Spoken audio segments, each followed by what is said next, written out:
Salam saudara, kembali dengan saya di channel ini. Terima kasih buat teman-teman yang sudah mendukung channel ini dengan men-support, subscribe, like, share, dan komen. Dan pada kesempatan kali ini kita akan melihat PSK yang diubahkan oleh Tuhan. Hidupnya dulu seorang PSK, terus dan dibaharui oleh Tuhan Yesus. Nah, hidupnya sekarang dia menjadi berita Injil. Seorang PSKI yang mensuruti seorang artis Nania Idol yang mualaf kembali pada agama sebelumnya. Dan inilah komentar Murtadi PSK ini terkait dengan Nania Idol yang mualaf itu. Jadi kemarin itu waktu lebaran pulang ke rumah, sebenarnya sih perasaan ini udah ada tuh sekitar 2-3 tahun yang lalu. Ketika saya pas lagi diem, saya mikirnya begini, nanti kalau misalkan saya meninggal, saya mau dimakamkan secara Islam atau Kristen.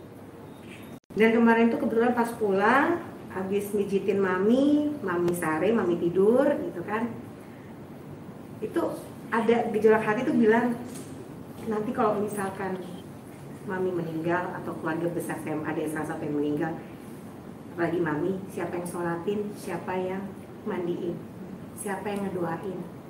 Terus saya punya anak perempuan, kalau misalkan saya meninggal pun juga siapa yang doain, siapa yang mandiin.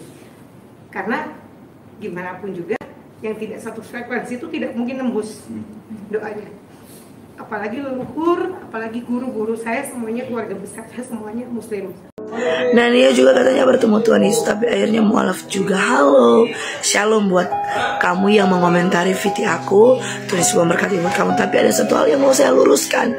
Nania memang bertemu secara pribadi dengan Yesus, tapi ingat baik, dia tidak tahan proses, dia tidak tahan menderita. Firman Tuhan katakan, orang kamu dikaruniai bukan cuma saja percaya kepada Yesus, tetapi ikut menderita. Dan kekristenan itu identik dengan sebuah penderitaan, karena lewat penderitaan orang akan mencari Tuhan.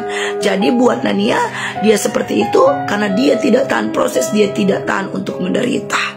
Jadi bisa kelihatan bahwa yang dia pentingkan adalah masalah penghidupannya, bukan masalah hatinya yang melekat dengan hati Tuhan.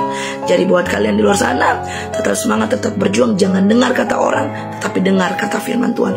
Ketika engkau melewati proses, ada kemuliaan. Tapi Nania kembali mualaf bukan karena nggak tahan menderita, tapi cuma karena keingat sama kematian. Yang mana kalau dia masih berbeda dengan ortunya, nanti dia nggak bisa didoain. Hah? Berarti Nania lebih memilih atau lebih menyumpahi mamanya cepat mati dong. Ya janganlah, ngapain harus beriman seperti itu. Lah aku ketika mamaku bilang gini, Dek, nanti ketika mama mati kamu gak bisa mandiin jenazah mama. Ketika mama mati kamu gak bisa megang mama, nyentuh mama, peluk mama, nangis di dekat mama, gak bisa. Lah spontan aku langsung bilang, Mah, ngapain aku beriman mama mati? Lebih baik aku beriman sebelum mama mati, mama sudah berjumpa pribadi dengan Yesus. Jaminan kekal masuk surga gitu. Nah ngapain aku nyumpain atau berharap mama mati? Ya enggak lah, kan firman Tuhan katakan satu orang bertobat seisi rumah diselamatkan. Jadi ngapain harus menyumpai atau beriman mama mati? Justru aku akan beriman mama sebelum meninggal, mama sudah berjumpa pribadi dengan Yesus. Nah buat Nania ngapain harus dia begitu?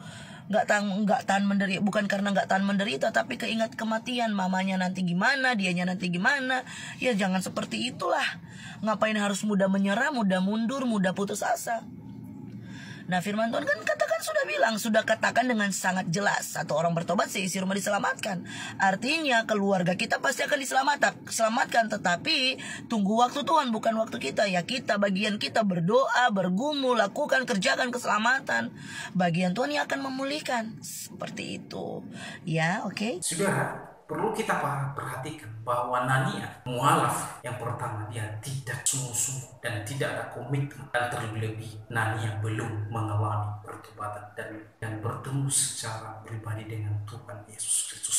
Sehingga ia cepat sekali loyo, cepat sekali berbalik kembali pada iman yang dia yakini sebelumnya, itu Islam. Dan yang kedua, tidak memiliki doktrin terkait dengan iman yang dia yakini. Mungkin selama ini dia hanya sibuk di dalam dunia artis, dan dia tidak mendalami keimanan atau imannya kepada Yesus Kristus, sehingga pada akhirnya ia tidak bisa melawan, bahkan tidak mampu menangkas pengaruh daripada orang tuanya. Dan bagi saudara-saudara yang murtadin, jika engkau sudah menerima Yesus, jangan jual Yesus karena keluarga, jangan jual Yesus oleh karena harta, jangan jual Yesus oleh karena hasrat keinginanmu di dalam duniawi. Jangan jual Yesus. Yesus juru selamat dan satu-satunya Allah yang menyelamatkan saudara dan saya. Tuhan Yesus memberkati kita semua.